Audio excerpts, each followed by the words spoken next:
कोल्हापूरच्या विकासासाठी सर्व विषय गतीनं मार्गी लावण्यात येत आहेत।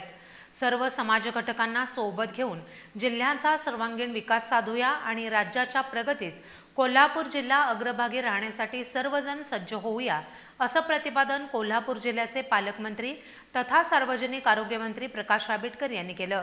महाराष्ट्र राज्याच्या 66व्या स्थापना दिनानिमित्त छत्रपती शाहू स्टेडियम इथं आयोजित मुख्य शासकीय ध्वजारोहण समारंभ पालकमंत्री प्रकाश आंबेडकर यांच्या शुभ हस्ते झाला। या प्रसंगी ते मार्गदर्शन करत होते। जिल्ह्याचे पालकमंत्री तथा सार्वजनिक आरोग्य मंत्री प्रकाश आंबेडकर यांच्या हस्ते महाराष्ट्र राज्याच्या 66व्या स्थापना दिनानिमित्त छत्रपती शाहू स्टेडियम इथं आयोजित मुख्य शासकीय ध्वजारोहण करण्यात आलं। यावेळी राष्ट्रगीतानंतर पोलीस वाद्यवृंद पथकाकडून महाराष्ट्र राज्यगीत धूनचं वादन करण्यात आलं। तसंच राष्ट्रध्वजाला पोलीस संचलनाद्वारे मानवंदना देण्यात आली।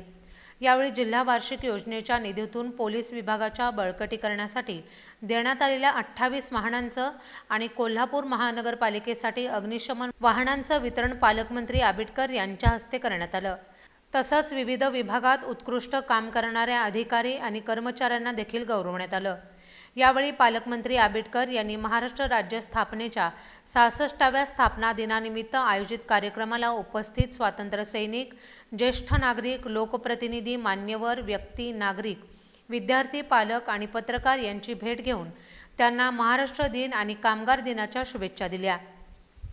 यावेळी जैन अल्पसंख्याक महामंडळाचे अध्यक्ष ललित गांधी, जिल्हाधिकारी अमोल येडगे, कोल्हापूर महानगरपालिका आयुक्त डॉक्टर के मंजुलक्ष्मी, जिल्हा परिषदेचे मुख्य कार्यकारी अधिकारी कार्तिकेयन एस यांच्यासह अन्य मान्यवर तसंच स्वातंत्र्य सैनिक, लोकप्रतिनिधी, पदाधिकारी, ज्येष्ठ नागरिक, पालक, विद्यार्थी मोठ्या संख्येने उपस्थित होते।